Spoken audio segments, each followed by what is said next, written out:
Yo estaba de pie en un tribunal de Veracruz cuando mi medio hermano me señaló con el dedo y dijo: «Ella es una mentirosa. Mi padre nunca tuvo otra hija». El juez se giró hacia mí lentamente. Todavía recuerdo el sonido del ventilador de techo sobre nosotros, el rasguño de los bolígrafos de los reporteros, el olor a papel viejo y a café que había estado demasiado tiempo en una parrilla caliente. Entonces el anciano a mi lado, el almirante moribundo al que todos en Antón Lizardo una vez temieron, levantó su mano temblorosa y susurró 3 palabras que silenciaron la sala. «Tiene los ojos de Carolina».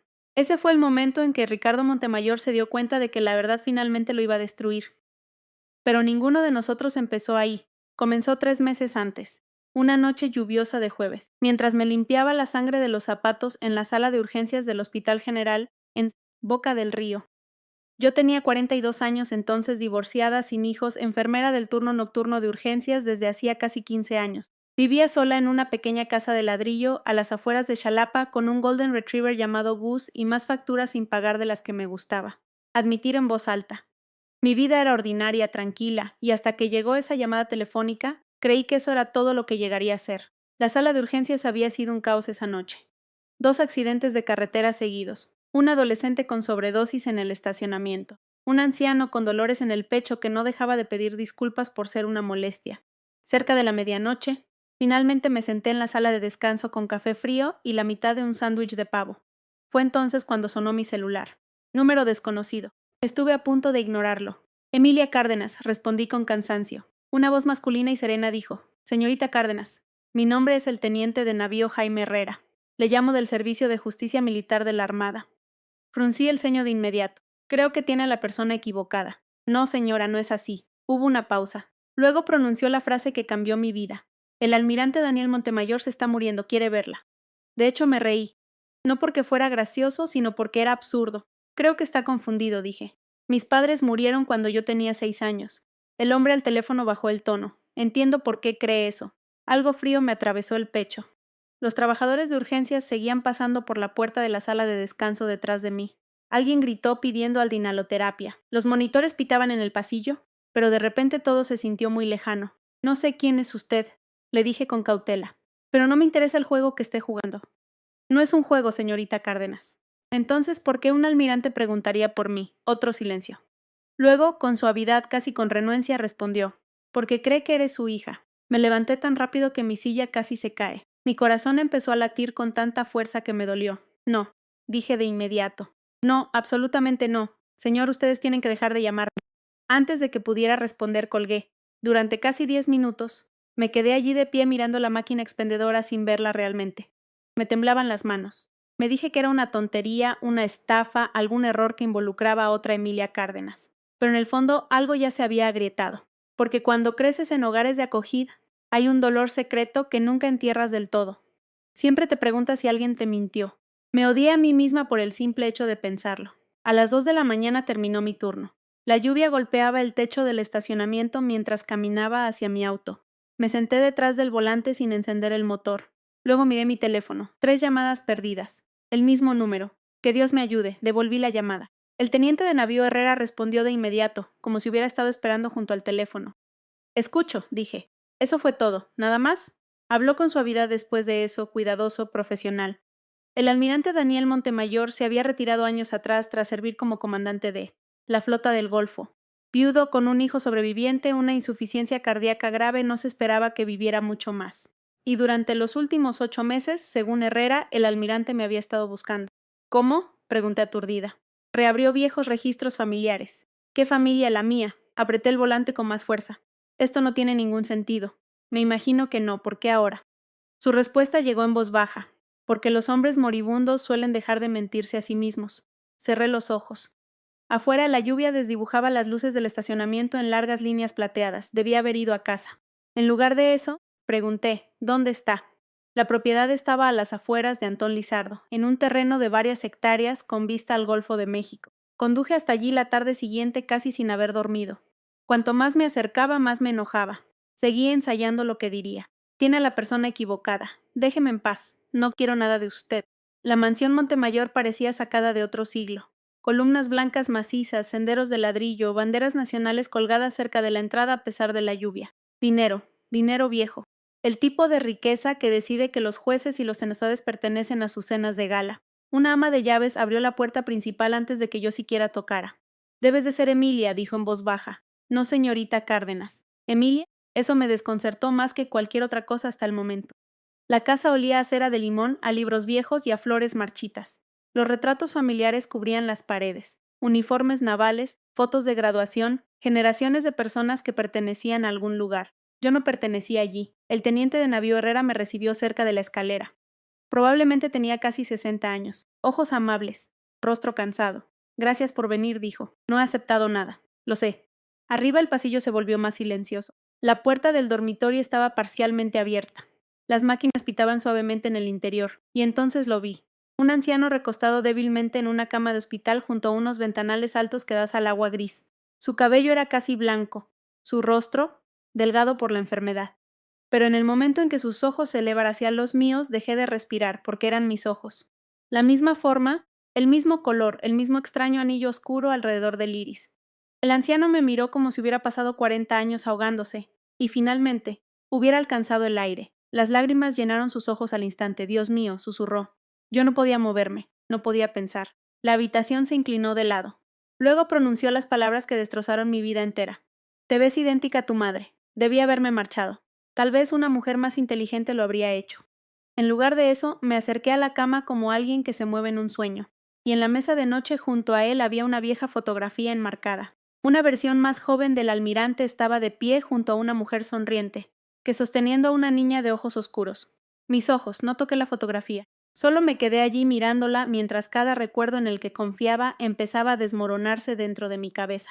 La niña de la foto no podía tener más de 5 años. Rizos oscuros, impermeable rojo, le faltaba un diente de enfrente. Yo todavía tenía esa misma sonrisa chueca en mis fotos de la infancia en los hogares de acogida. Solo que ahora me daba cuenta de que esas fotos habían comenzado después de que se tomó esa imagen. No antes. El anciano en la cama me observaba con atención, como si temiera que un movimiento en falso me hiciera desaparecer de nuevo. Emilia, susurró. Escuchar mi nombre en su voz hizo que algo se retorciera dolorosamente en mi pecho. Di un paso atrás de inmediato. No, dije, no haga eso. Sus ojos se cerraron brevemente. Sé que no lo merezco. Usted no merece nada de mí. Las palabras salieron más afiladas de lo que pretendía, pero no me retracté. El teniente de navío Herrera salió silenciosamente de la habitación, cerrando la puerta tras de sí. Ahora éramos solo yo y el extraño moribundo que aparentemente compartía mi rostro. La lluvia golpeaba suavemente las ventanas con vista a la bahía. Tiene que explicarme esto, exigí. Daniel Montemayor se veía más viejo que cualquier hombre que hubiera visto de cerca. No físicamente, sino espiritualmente, como si la vida lo hubiera estado moliendo durante décadas. Intenté encontrarte, dijo con voz débil. Casi me río de nuevo. Eso es gracioso, porque pasé 36 años creyendo que me habían abandonado.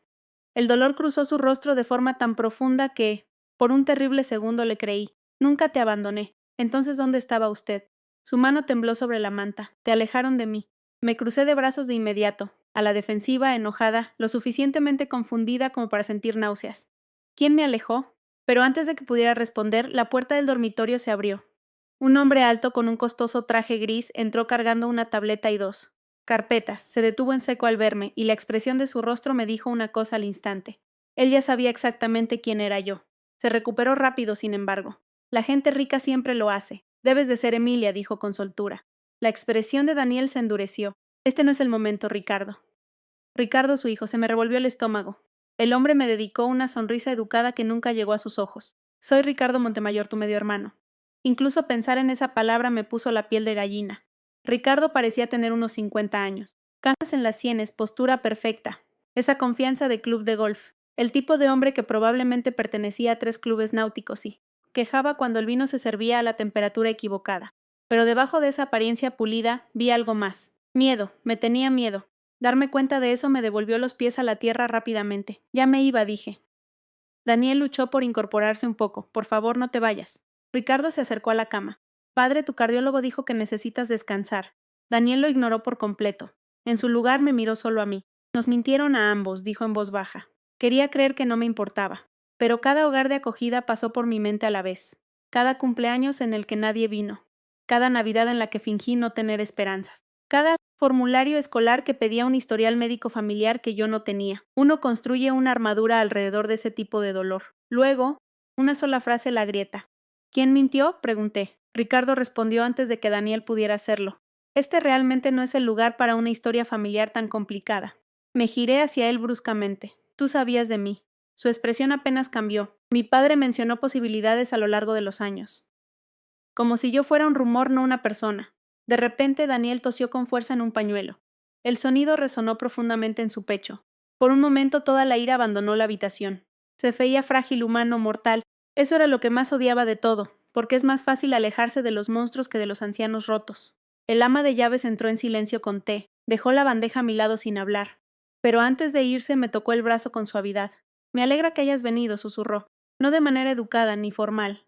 Fue algo emocional, como si hubiera estado esperando años para decirlo. Eso me asustó más que cualquier otra cosa. Me quedé una hora más. No porque lo hubiera perdonado, no porque confiara en él. Me quedé porque necesitaba respuestas más de lo que necesitaba mi orgullo. Daniel habló lentamente entre respiraciones agotadas. Pequeños fragmentos al principio. El nombre de mi madre era Carolina Benítez Montemayor. Murió de cáncer de ovario cuando yo tenía 6 años. Después de su muerte, según Daniel, el padre de ella lo culpó de todo. Eras todo lo que me quedaba, dijo. Entonces, ¿por qué no me conservó con usted? Sus ojos se llenaron de nuevo. Lo intenté. Eso fue todo lo que dijo. Cada vez que yo presionaba más, Ricardo interrumpía. Padre necesita descansar. Tal vez otro día. No deberíamos abrumar a Emilia. A la tercera interrupción, me di cuenta de algo importante. Ricardo no me quería a solas con Daniel, ni siquiera por 10 minutos. Cuando finalmente me levanté para irme, Daniel pareció entrar en pánico. ¿Vas a volver? Dudé demasiado antes de responder. No lo sé, la verdad era que ya me sentía atrapada. Porque si él estaba mintiendo, yo necesitaba pruebas. Y si no lo estaba, entonces alguien me había robado mi infancia entera. Abajo, Herrera me acompañó a la puerta principal. ¿Usted lo sabía? Asintió con cautela, desde hace unos años. ¿Y nadie pensó que tal vez yo merecía saberlo? Su rostro se tensó con culpa. El almirante temía complicaciones legales. Lo miré con incredulidad. ¿Complicaciones legales? Tu abuelo era un hombre muy poderoso. Mi abuelo Carlos Benítez. El nombre no significaba nada para mí entonces. Lo significaría más tarde. En los círculos políticos de México, Carlos Benítez alguna vez había sido tratado como de la realeza, dinero de la banca, conexiones en el Senado, patronatos de beneficencia, jueces en sus cenas de gala. El tipo de familia que enterraba los escándalos en lugar de sobrevivir a ellos. Salí al porche. La lluvia finalmente había cesado. El Golfo de México se extendía gris e interminable más allá de los árboles. Debes saber algo, dijo Herrera detrás de mí. Me giré. El almirante reabrió tu caso hace 8 meses. ¿Caso? Encontró registros judiciales sellados. Una sensación fría volvió a apoderarse de mí. ¿Qué registros? Herrera dudó, y luego pronunció en voz baja las palabras que me acompañaron todo el camino de regreso a casa. Los registros dicen que tu padre perdió tu custodia. Apenas dormí esa noche. Me senté a la mesa de la cocina hasta el amanecer con viejos papeles de los hogares de acogida repartidos a mi alrededor. La mayor parte estaba incompleta. Firmas faltantes, historiales médicos ausentes, años perdidos. A las 6 de la mañana, encontré algo a lo que nunca antes le había prestado atención. Mis documentos de ingreso del sistema para el desarrollo integral de la familia del Estado me registraban como Emilia Benítez Cárdenas. No Emilia Cárdenas. Benítez, me quedé mirando el papel hasta que las letras se borraron. Entonces noté algo escrito a mano con tinta azul descolorida en la esquina inferior. Traslado familiar autorizado por C. Benítez. Las manos me empezaron a temblar tanto que dejé caer el expediente al suelo. Y por primera vez en mi vida me di cuenta de algo aterrador. Nunca había sido huérfana. Me reporté enferma al día siguiente por primera vez en casi 4 años. Mi supervisora, Diana, sonaba genuinamente preocupada. ¿Estás bien, Emmy? Sí, mentí. Solo no he dormido. Esa parte al menos era cierta. Pasé la mañana sentada a la mesa de mi cocina con 36 años de papeleo, extendidos a mi alrededor como pruebas del asesinato de otra persona. Porque así se sentía. Como si alguien hubiera matado mi vieja vida de la noche a la mañana. Los formularios estatales descoloridos, los informes de ingreso a los albergues, los traslados escolares, los registros médicos con secciones de antecedentes familiares en blanco. De repente cada página parecía sospechosa. Y un nombre seguía apareciendo una y otra vez, C. Benítez. A veces como firma, a veces como autorización, una vez como contacto de emergencia. Ni padre ni abuelo, solo iniciales, como si yo fuera un problema que se manejaba en silencio. Al mediodía, conduje hasta la oficina de registro civil e histórico del Estado. El edificio olía exactamente como huelen todas las oficinas de gobierno: polvo, papel viejo, aire acondicionado rancio y café quemado. Una empleada de cabello canoso que usaba lentes bifocales me ayudó a buscar en el archivo de Los registros del tribunal familiar. Al principio no aparecía nada. Luego fruncí el ceño frente a la pantalla de su computadora. Eso es extraño. ¿Qué cosa? Se acomodó los lentes. Tu expediente está restringido. ¿Restringido por quién? Hizo un par de clics más. No puedo acceder desde esta terminal. La me quedé mirando. Me está diciendo que mis registros de la infancia están sellados. Eso parece. ¿Por qué motivo? Me dedicó esa mirada de simpatía que las mujeres mayores a veces les dan a las más jóvenes que cargan con un dolor visible. Mija, estos registros fueron sellados en 1988 por orden judicial directa, el año en que desaparecí en el sistema de acogida. Se me revolvió el estómago. ¿Puedo apelar? Necesitarías un abogado, por supuesto que sí. Para cuando salí de nuevo a la calle, un viento frío soplaba por el centro de Xalapa. Me senté dentro de mi auto, apretando el volante, tratando de respirar normalmente. Entonces sonó mi teléfono, Ricardo Montemayor. Estuve a punto de ignorarlo, pero la rabia respondió por mí. ¿Qué quieres? Su voz sonaba suave y controlada, como la de un hombre entrenado para nunca sudar en público. Pensé que deberíamos hablar en privado. Yo no lo creo. Creo que sí. Estuve a punto de colgar. Luego dijo, hay cosas sobre mi padre que no encuentras. Eso me detuvo, porque toda mi vida, gente poderosa había decidido lo que yo merecía o no saber. Estaba harta de eso. Nos reunimos en un restaurante frente al mar cerca de Antón Lizardo esa tarde. El tipo de lugar que probablemente les encantaba a los senadores retirados. Manteles blancos, platillos costosos, veleros balanceándose fuera de los grandes ventanales. Ricardo se puso de pie cuando me acerqué. Modales perfectos, traje perfecto, sonrisa perfecta. Ya me caía muy mal. Agradezco que hayas venido, dijo. Casi no lo hago. Nos sentamos. Una mesera apareció de inmediato, como si la hubieran entrenado para reconocer a los clientes habituales y adinerados. Ricardo pidió café negro. Yo no pedí nada. Durante un momento, simplemente me estudió. El parecido lo desconcertaba, me di cuenta. Tiene su rostro, dijo en voz baja. ¿Mi madre? Asintió una vez. Eso me irritó más de lo debido, porque él tenía recuerdos de ella. Yo no tenía nada. ¿Qué quieres exactamente? Pregunté. Ricardo entrelazó sus manos con cuidado. Mi padre está muy enfermo. Las decisiones emocionales están afectando su juicio. Ahí estaba. Su mandíbula se tensó ligeramente. Estoy tratando de evitar daños innecesarios. ¿Para quién? Para nuestra familia. Me recliné lentamente. ¿Te refieres tu herencia?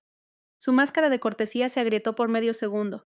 No mucho, pero lo suficiente. Apareciste de manera muy repentina, dijo. Lo miré con incredulidad. Desde nuestra perspectiva, sí. Tu perspectiva, dije con dureza. Yo tenía 6 años. La gente cercana había empezado a escuchar en silencio. Ricardo bajó la voz. Mi abuelo creía que mi padre estaba inestable después de que mi madre murió. Ahí está otra vez, dije. ¿Qué cosa? Todos hablando de mí como si fuera papeleo. Algo parpadeó detrás de sus ojos entonces. Culpa, solo un destello, pero lo vi. Presioné más de inmediato. Tú sabías de mí antes de ayer. No, eso es una... Miró hacia el puerto. Ese pequeño movimiento me lo dijo todo.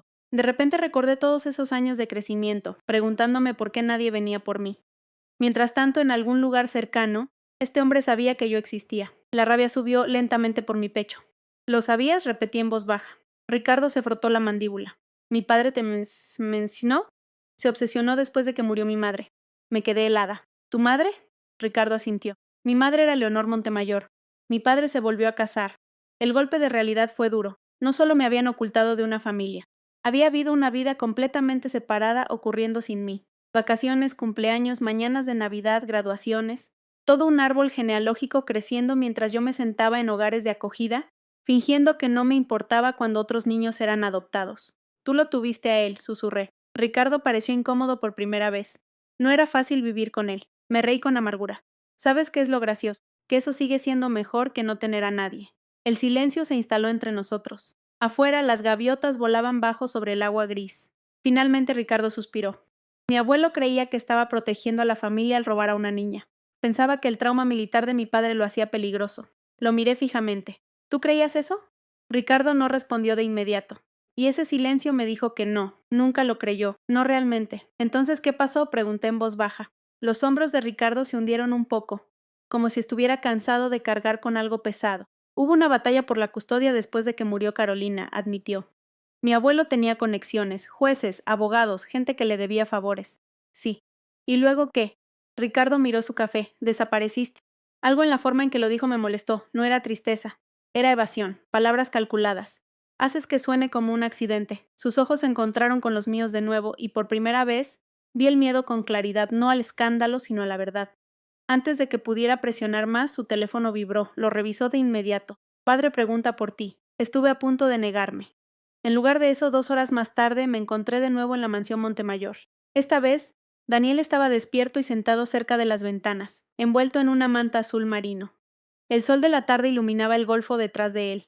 Por un momento, no parecía un almirante, solo un anciano solitario. Cuando me vio, la emoción llenó su rostro tan rápido que casi me quiebra. Me quedé de pie. Encontré los registros del tribunal. Sus ojos se cerraron brevemente, luego susurró: «Rogué para que nunca lo hicieras». ¿Por qué? Porque sabía lo que le costaría. La ira estalló en mí antes de que pudiera detenerla. Ya me costó todo. Daniel se estremeció con fuerza y de repente me odié un poco a mí misma porque debajo de toda la confusión y la furia, me di cuenta de algo terrible. Se veía exactamente como un padre que había estado de luto durante décadas. 3 días después, mi rostro estaba en la televisión local. No en las noticias principales de la noche, todavía no. Solo en uno de esos segmentos regionales de la tarde que la gente ve en las salas de espera y en las peluquerías. El titular en la parte inferior de la pantalla decía: «Misteriosa mujer aparece en los últimos días del almirante».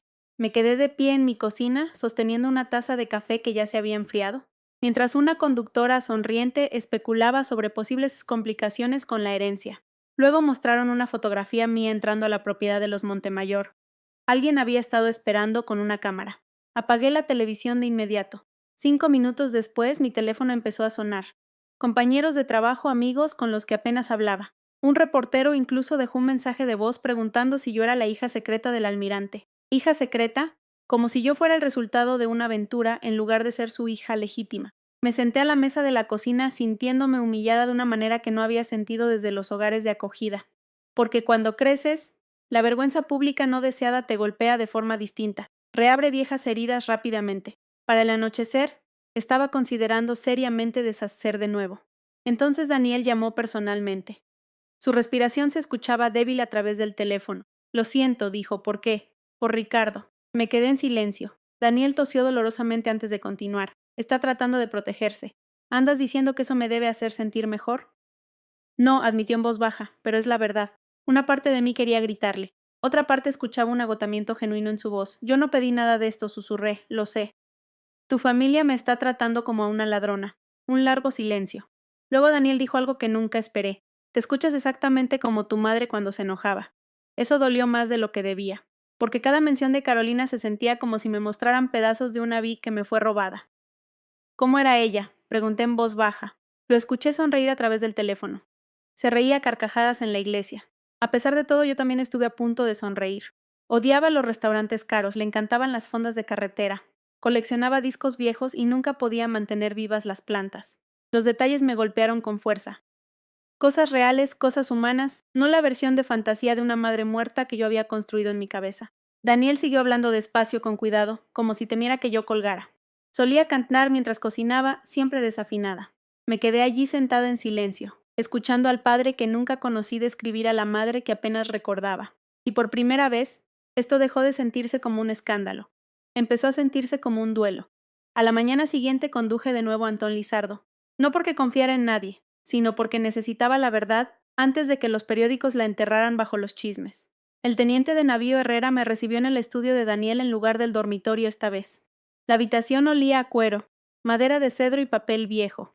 Los reconocimientos navales cubrían paredes enteras, fotografías enmarcadas con presidentes, dignatarios extranjeros, ceremonias militares. Pero lo que me llamó la atención no fue nada de eso. Fue una bicicleta rosa descolorida en la esquina, pequeña, tamaño infantil. Me quedé mirándola.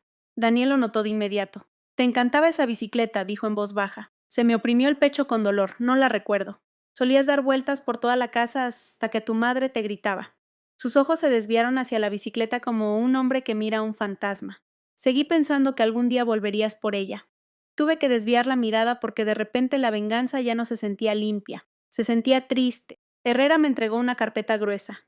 Estas son copias de las demandas originales de custodia. Mis manos temblaron ligeramente al tomarlas.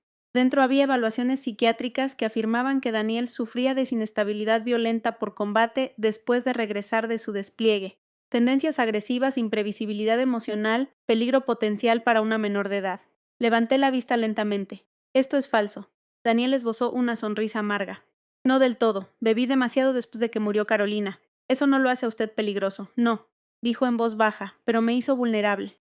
Seguí leyendo declaraciones de testigos, dudas sobre su carácter, recomendaciones judiciales. Cada página lo pintaba como alguien inestable. Entonces vi la firma del juez, Haroldo Beltrán. El nombre no significaba nada para mí, pero Herrera se inclinó hacia adelante. El juez Beltrán se retiró 2 años después y se unió a Grupo Financiero Benítez como asesor legal. ¿Está bromeando? Ojalá fuera así. Algo dentro de mí se endureció entonces. Noté que no hacia Daniel, hacia las personas que planearon esto, personas con dinero, conexiones, influencia. No solo habían ganado la custodia, habían borrado un ser humano. De repente Daniel abrió un cajón del escritorio a su lado. De su interior sacó docenas de cartas de vueltas atadas con una cinta descolorida. Todas dirigidas a ti, dijo. Se me cerró la garganta al instante. Desaté una con cuidado. Cada sobre había sido devuelto sin abrir, sin dirección de reenvío. Algunas eran tarjetas de cumpleaños, otras cartas de Navidad. Una simplemente decía: hoy vi a una niña en el puerto que llevaba botas amarillas para la lluvia. Por un terrible segundo pensé que eras tú. Mi visión se nubló. Me dijeron que te mudaban constantemente, susurró Daniel. Contraté investigadores, abogados, a cualquiera que pudiera ayudar. ¿Por qué no lo hizo público? La vergüenza en su rostro respondió antes de que sus palabras lo hicieran. Porque Carlos Benítez amenazó con destruir a todos a mi alrededor. Levanté la vista bruscamente. ¿Qué significa eso? Daniel vaciló demasiado. Finalmente dijo en voz baja: amenazó la reputación de tu madre. El silencio llenó el estudio. Las generaciones mayores entienden este tipo de poder mejor que los jóvenes de ahora. En aquel entonces, las familias adineradas protegían las apariencias a toda costa. Las enfermedades mentales, los problemas de alcohol, los escándalos de custodia, todo se quedaba enterrado. Y personas como Carlos Benítez sabían exactamente cómo usar la vergüenza como un arma. De repente me di cuenta de que Daniel no solo me había perdido a mí, sino que lo había perdido todo públicamente. Ese tipo de humillación destruye a los hombres de su generación. Un golpe en la puerta nos interrumpió. Ricardo entró sin esperar. En el momento en que vio las cartas en mis manos, su expresión cambió. No fue sorpresa. Padre, dijo con dureza, no deberías estar agotándote. La voz de Daniel se volvió fría al instante. Vete. Ricardo lo ignoró. En su lugar me miró directamente a mí. Deberías entender algo antes de creer cada historia que escuchas. Me levanté lentamente. ¿Qué historia sería esa? Su mandíbula se tensó. Mi padre no fue un inocente en todo esto. La respiración de Daniel se volvió más agitada. Dije que te fueras, pero Ricardo siguió hablando. ¿Crees que eres la única herida aquí? Él se refugió en la Armada durante 20 años después de que tú desapareciste. Yo apenas tuve un padre también. La habitación se quedó inmóvil porque por primera vez escuché un resentimiento genuino en la voz de Ricardo. No codicia, no arrogancia, dolor. Y de repente esta tragedia familiar se volvió más grande que yo, más grande que la herencia. Eran generaciones de personas destruyéndose unas a otras mientras fingían que protegían el honor familiar. Ricardo miró las cartas de nuevo, y luego pronunció en voz baja la frase que lo cambió todo. Todavía no le has dicho lo que pasó la noche en que desapareció. Daniel se puso pálido. La habitación se sintió más pequeña después de que Ricardo lo dijo. Incluso el aire cambió. Daniel miró a su hijo con una especie de furia agotada que yo nunca había visto antes. Lárgate, susurró. Pero Ricardo se mantuvo firme. No, dijo en voz baja. Esta vez no. Miré a ambos, dándome cuenta de repente de que lo que fuera que venía después había estado envenenando a esta familia durante décadas. ¿Qué pasó?, pregunté. Ninguno de los dos respondió de inmediato. Fuera de las altas ventanas del estudio. El mar se veía frío y gris bajo las densas nubes. En algún lugar del piso de abajo un reloj dio las 4. Finalmente Daniel cerró los ojos. La noche en que desapareciste, dijo débilmente. Vine aquí para llevarte a casa. Cada músculo de mi cuerpo se tensó. Me señaló la silla frente a él. Me senté lentamente. Ricardo se quedó cerca de la puerta, con los brazos cruzados con fuerza sobre el pecho. La voz de Daniel sonaba distante ahora, como si hablara desde otra vida. Tu abuelo me invitó a cenar. Dijo que quería la paz después de meses de audiencias en el tribunal. Carlos Benítez, dije. Daniel Benítez, dije. Me dijo que lo había reconsiderado todo. Dijo, mereces tener a tu padre. Una risa amarga se le escapó a Ricardo. Daniel lo ignoró. Le creí. Continuó. Que Dios me perdone, le creí. El viejo almirante miraba hacia el agua mientras me hablaba. Llegué aquí alrededor de las 7 de esa noche. Tú estabas arriba durmiendo. En la antigua habitación de Carolina. Recuerdo haber escuchado el viento del mar contra las ventanas. Su respiración se agitó un poco. La cena duró menos de 1 hora antes de que Benítez empezara a beber mucho. Luego empezó a insultar a Carolina, culpándome de su muerte. Ricardo pareció incómodo al escuchar eso. Daniel continuó de todos modos. Dijo que yo había destruido a su hija, destruido el apellido de la familia, destruido a ti. ¿Qué pasó después? Susurré. Los ojos desescurecieron. Le dije que te llevaría a casa de inmediato. El silencio se prolongó. Luego se negó. El estudio se sintió insoportablemente silencioso. Aseguró que el juez estaba preparando una acción de emergencia para suspender mis derechos de custodia de forma permanente. Dijo que el comando militar ya cuestionaba mi aptitud mental. Miré a Herrera, que permanecía de pie en silencio cerca del librero, escuchando. Su expresión lo confirmó todo. Daniel se frotó las manos temblorosas lentamente. Subí a buscarte de todos modos. Su voz se quebró un poco en ese punto. Cuando entré al dormitorio ya no estabas. Un escalofrío me recorrió la espalda. ¿A qué se refiere con que no estaba? Daniel tragó saliva con dificultad. La cama estaba vacía. Nadie se movió. Nadie respiró. Busqué por toda la casa, susurró. Cada habitación, cada pasillo. Sus ojos se llenaron de lágrimas otra vez. Luego, los hombres de seguridad de Benítez me sacaron a la fuerza de la propiedad. Lo miré con incredulidad. ¿Llamó a la policía? Sí. ¿Qué pasó? Una sonrisa terrible cruzó su rostro. El jefe de la policía jugaba golf con Carlos Benítez. Esa frase me dijo más sobre el viejo dinero y el poder de lo que cualquier libro de historia podría hacerlo jamás. Ricardo finalmente habló en voz baja. Mi abuelo alegó que había sufrido una crisis nerviosa. Daniel asintió con amargura. Le dijo a todos que me había vuelto violento. Y la gente le creyó. Algunos sí, admitió Daniel. Otros fingieron hacerlo. La habitación volvió a quedar en silencio. Traté de imaginarme a mí misma a los 6 años, asustada, confundida, llevada a algún lugar sin explicación. Luego imaginé a un padre golpeando puertas cerradas mientras hombres poderosos enterraban la verdad con calma. La rabia se movió a través de mí lentamente ahora, no de forma explosiva sino fría, peligrosa. ¿Qué me pasó realmente?, pregunté. Nadie respondió de inmediato. Entonces Herrera dio un paso al frente, sosteniendo otra carpeta. Recientemente descubrimos registros de traslado, dijo con cuidado.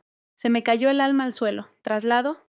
Tu abuelo transfirió la tutela legal temporalmente a través de una agencia familiar, privada. Lo miré fijamente. ¿Quiere decir que me enviaron lejos? Nadie me corrigió. Herrera me entregó copias de los registros antiguos. Boca del Río, Córdoba, Puebla, Ciudad de México. 4 hogares de acogida en 2 años, como mercancía. De repente recordé extraños fragmentos de mi infancia que había enterrado durante años. Diferentes dormitorios, diferentes iglesias, diferentes mujeres cepillándome el cabello. Una trabajadora social diciéndome una vez, dejarás de llorar eventualmente, y lo había hecho. Esa era la peor parte.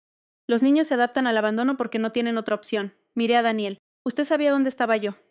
A veces, admitió con dolor, pero cada vez que mis abogados presionaban por la custodia, Benítez intervenía. ¿Cómo? Tenía jueces retrasando las audiencias, registros sellados, investigadores bloqueados. Ricardo se frotó ambas manos sobre el rostro con pesadez. Mi abuelo estaba obsesionado con la reputación, murmuró. Me giré hacia él bruscamente. ¿Y tú? Sus ojos se encontraron con los míos, por una vez, sin máscara pulida. Solo vergüenza. Tenía 14 años cuando encontré tus cartas, admitió en voz baja. Daniel levantó la vista de inmediato. Me dijiste que nunca las habías visto. Ricardo asintió lentamente. Mentí. Las palabras golpearon la habitación como vidrio templado rompiéndose. Se me oprimió el pecho con dolor. Sabías que yo existía todos esos años. La voz de Ricardo bajó casi un susurro. Sí, ¿por qué? Miró hacia la bahía en lugar de a mí. Porque estaba enojado. Daniel lo miró con incredulidad. ¿Con una niña? No, estalló Ricardo de repente. Contigo. La emoción en su voz nos sobresaltó a todos. Desapareciste después de que murió Carolina, le dijo a Daniel. Te sepultaste en los despliegues y la política de la Armada mientras yo crecía en este mausoleo escuchando al abuelo hablar de honor todos los días. Daniel parecía devastado. Ricardo soltó una risa amarga. Y de repente había cartas para otra hija. Otra niña a la que no podías dejar ir. Me di cuenta entonces de que Ricardo había pasado décadas compitiendo con el fantasma de una niña desaparecida. No por dinero, sino por amor. Eso no justificaba lo que había hecho, pero lo hacía humano. Me dije a mí mismo que mantener las cartas ocultas protegía a la familia, dijo Ricardo con voz ronca. La verdad es que no quería perder lo poco que me quedaba de padre. El silencio llenó la habitación. Daniel parecía envejecer por segundos. Le robaste 30 años de vida, susurró. Los ojos de Ricardo finalmente se encontraron con los míos. Por primera vez desde que lo conocí, vi un remordimiento genuino. No lo suficiente como para borrar nada, pero real. Un suave golpe en la puerta nos interrumpió. El ama de llaves entró trayendo té. Cuando vio nuestros rostros, comprendió de inmediato que algo terrible había salido a la luz. Dejó la bandeja en silencio. Luego me miró con dulzura. Solía pasarle actualizaciones a tu padre a escondidas siempre que podía, dijo en voz baja. Parpadeé. ¿Qué? Ella sintió con tristeza. Tu abuelo despedía a cualquiera que mencionara tu nombre, pero algunos de nosotros nos acordábamos. ¿Cuánto tiempo lleva trabajando aquí? 41 años, lo suficiente para ver a toda una familia destruirse a sí misma. De repente me sentí agotada más allá de las palabras. No era un cansancio dramático, sino un cansancio viejo, del tipo que la gente carga después de años de dolor. Miré a mi alrededor, al estudio lleno de condecoraciones militares, madera pulida y pinturas costosas. Nada de eso importaba. Todo ese dinero, toda esa influencia, y estas personas aún así terminaron solas. De repente, Daniel se presionó el pecho con una mano temblorosa. Herrera se movió al instante. Señor. La respiración del almirante se volvió superficial. Las máquinas cercanas empezaron a pitar más rápido. Me quedé congelada mientras Herrera llamaba al personal médico de abajo. Pero en medio de todo el caos, Daniel seguía mirándome solo a mí, aterrorizado. No de morir sin de volver a perderme. Y en ese momento me di cuenta de algo peligroso. Ya no quería venganza contra un anciano moribundo. Quería venganza contra todos los que le enseñaron que el amor podía ser arrebatado por el poder. El Palacio de Justicia en Veracruz olía a abrigos de lana empapados por la lluvia y a cera para madera vieja. Lo recuerdo con claridad. Es curioso lo que la gente recuerda en el peor día de su vida. No las cámaras de afuera, no los reporteros gritando preguntas, ni siquiera el dolor. Recordé a un alguacil anciano ofreciéndome un vaso de papel con café porque me temblaban demasiado las manos como para ocultarlo. ¿Se encuentra bien, señorita?, preguntó con amabilidad. Asintió aunque no era cierto. Esa mañana todos los canales de televisión del estado parecían saber mi nombre. La hija secreta del almirante presenta demanda judicial.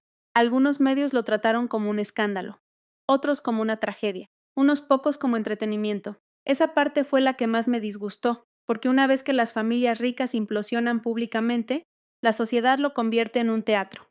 Pero ninguno de esos reporteros entendía lo que realmente se disputaba en esa sala de tribunal. No era la herencia, no era el dinero, eran 40 años de vida robada. Me senté al lado de Herrera en la mesa de los demandantes, mientras los abogados barajaban papeles a nuestro alrededor. Ricardo se sentó al otro lado del pasillo con su equipo legal. Por primera vez desde que lo conocí, se veía cansado. No pulido, no poderoso, solo cansado y extrañamente más viejo. La sala del tribunal se llenó lentamente de observadores, oficiales retirados de la Armada, reporteros locales, personas curiosas de la alta sociedad de Antón Lizardo hambrientas de chismes. Con eso se abrió la puerta lateral. Todos se giraron. Daniel Montemayor entró en una silla de ruedas empujada por un enfermero militar. Toda la sala cambió al instante. Incluso enfermo y frágil, el hombre cargaba con una inmensa solemnidad. Los viejos militares se enderezaron inconscientemente cuando pasó. Algunos asintieron con respeto. Others apartaron la mirada con incomodidad, como si presenciar a una leyenda volverse mortal fuera demasiado doloroso. Daniel me miró directamente a mí primero. Solo a mí y a pesar de todo, algo dentro de mí se templó. La audiencia comenzó en silencio, sin discursos dramáticos para la televisión. Los tribunales reales rara vez funcionan así. En su mayoría es papeleo, discusiones sobre registros sellados, mociones de procedimiento, pero debajo de todo ese lenguaje legal se escondía algo crudo y humano. ¿Quién tiene derecho a decidir si un padre merece a su hijo? El abogado de Ricardo habló primero. Un litigante pulido de la Ciudad de México, con mancuernillas de plata y una voz diseñada para cobrar tarifas exorbitantes. La repentina aparición de la señorita Cárdenas comenzó con cautela. Plantea serias dudas sobre la manipulación de la herencia durante un periodo de deterioro de la capacidad médica. Manipulación. Casi me río, como si hubiera pasado décadas planeando un elaborado plan de herencia, mientras cubría turnos nocturnos y recortaba cupones de descuento. Herrera se inclinó un poco hacia mí. Mantén la calma, susurró. Un consejo fácil de dar para alguien cuya infancia no había sido subastada en un juzgado familiar. Nuestra abogada, Margarita Leiva, se levantó lentamente. Debía de tener casi 70 años, mirada afilada, directa. El tipo de mujer mayor que aterrorizaba a los hombres arrogantes con extrema cortesía. Su señoría, dijo con calma. Poseemos pruebas que demuestran que la señorita Cárdenas fue separada intencionalmente de su padre biológico mediante una interferencia legal. Fraudulenta. Eso captó la atención de la sala rápidamente. El juez se acomodó los lentes. ¿Qué tipo de interferencia? Margarita abrió una carpeta gruesa. Soborno, coacción política, evaluaciones psiquiátricas falsificadas. Los murmullos se extendieron de inmediato. Ricardo miró hacia el frente sin moverse, pero vi cómo se tensaba el músculo de su mandíbula. Margarita continuó con tranquilidad. También poseemos el testimonio de ex empleados de Carlos Benítez que confirman la obstrucción deliberada de la ejecución de la custodia. El juez miró hacia los abogados de Ricardo. ¿Estaba la familia Montemayor al tanto de estas acusaciones previamente? Ricardo finalmente habló por sí mismo, sí. Su voz ya no sonaba segura, solo agotada. La sala del tribunal se silenciara de inmediato. Incluso los reporteros dejaron de escribir. Margarita se giró hacia él con cuidado. Señor Montemayor, ¿cuándo se enteró por primera vez de que Emilia Cárdenas existía? Un largo silencio. Ricardo tragó saliva. Cuando tenía 14 años. Una ola de susurros recorrió la sala. Lo miré fijamente. Incluso después de todo, escucharlo admitirlo públicamente todavía dolía. Margarita no cedió. ¿Andas diciendo que no hizo nada con esa información? Ricardo cerró los ojos brevemente. Nada. ¿Por qué? Su respuesta llegó con tanta suavidad que el tribunal casi la pierde, porque tenía miedo. Eso sorprendió a todos, incluyéndome a mí. Margarita se acercó más. ¿Miedo a qué? Ricardo miró hacia su padre, a perderlo. Silencio, un silencio pesado. La gente mayor entiende algo que las generaciones más jóvenes a veces pasan por alto. Las familias no suelen derrumbarse por una sola decisión malvada. Se derrumban por el miedo, miedo a la vergüenza, miedo al abandono, miedo a perder el amor. El juez se inclinó hacia adelante con atención. Señor Montemayor, ¿está admitiendo que ocultó pruebas relacionadas con la identidad de la señorita Cárdenas? Ricardo asintió una vez. Sí, se me oprimió el pecho con dolor. No fue victoria, fue duelo. Porque escuchar la verdad en voz alta no cura décadas automáticamente, solo hace que la herida sea innegable. Luego Margarita llamó al siguiente testigo. Haroldo Beltrán, el juez retirado, el hombre que firmó la sentencia que me arrebató mi infancia. Toda la sala se tensó cuando entró. La edad lo había reducido físicamente. Hombros encorvados, manos temblorosas, puntas de oxígeno bajo la nariz. Pero su voz todavía cargaba autoridad cuando prestó juramento. Margarita se le acercó con suavidad. Juez Beltrán, Carlos Benítez se puso en contacto con usted en privado en relación con el caso de custodia de los Montemayor. El anciano se miró las manos durante mucho tiempo. Finalmente respondió, sí. La sala estalló al instante. El juez golpeó su mazo exigiendo orden. Margarita continuó con cuidado. El señor Benítez le ofreció incentivos financieros relacionados con su... Sí. Otra explosión de susurros. Me quedé congelada, dándome cuenta de que toda mi vida había sido desviada por hombres que bebían whisky a puerta cerrada décadas atrás. La voz de Margarita se suavizó. ¿Por qué admite esto ahora? El viejo juez me miró y de repente ya no se parecía al poder, solo al arrepentimiento, porque susurró. He tenido 40 años para pensar en lo que le hice a esa niña. No pude respirar por un segundo. El tribunal se volvió borroso. Recordé los hogares de acogida, las bolsas de basura en las que cargaba mi ropa, los cumpleaños que nadie recordaba, todo porque hombres poderosos se protegían entre sí. Entonces Daniel pidió hablar inesperadamente. El juez vaciló antes de permitirlo. El almirante luchó visiblemente solo para levantar la cabeza, pero cuando habló todo el tribunal escuchó. Le fallé a mi hija, dijo con debilidad. No, susurré por instinto. Me miró con lágrimas en los ojos. Debí haber quemado el mundo entero para encontrarte. La honestidad en esa frase me destrozó por completo porque, finalmente, después de todos estos años, entendí algo. Nunca dejó de llorar mi ausencia. Ni una sola vez. Margarita me tocó el brazo con suavidad. Emilia, susurró, ¿deseas dirigirte al tribunal? Me levanté despacio. Mis rodillas apenas respondían. Cada rostro en la sala se volvió hacia mí. Reporteros, abogados, extraños. Pero yo solo miraba a Daniel. No vine aquí por dinero, dije en voz baja. Mi voz tembló al principio, luego se estabilizó.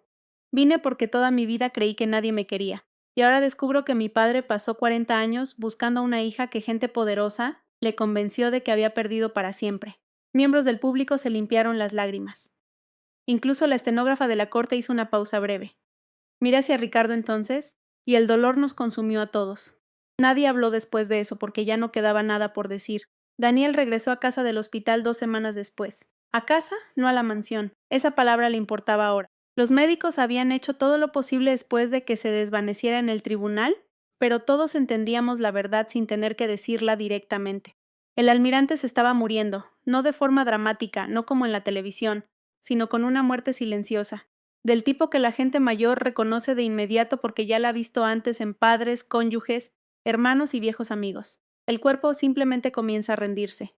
Para entonces, el frenesí mediático había alcanzado su punto máximo. Los medios nacionales retomaron la historia.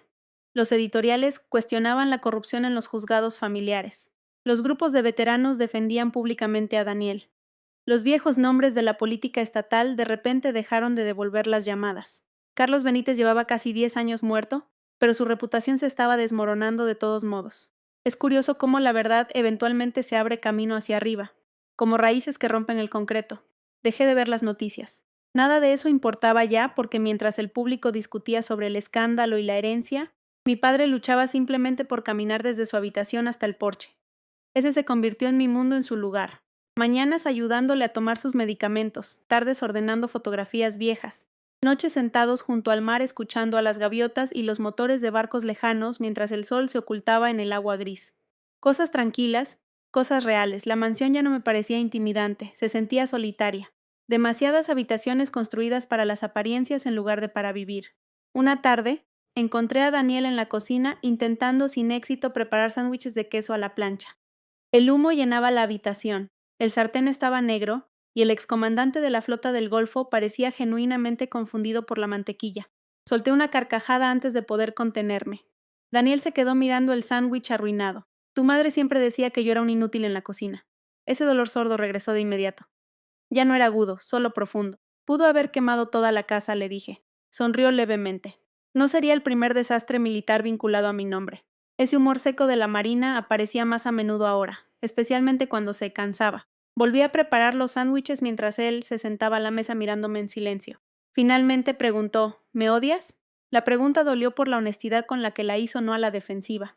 Sin autocompasión, solo con miedo. Coloqué su plato con cuidado antes de responder. Odiaba la idea de usted. Asintió lentamente como si lo entendiera. Pero ahora preguntó. Me senté frente a él.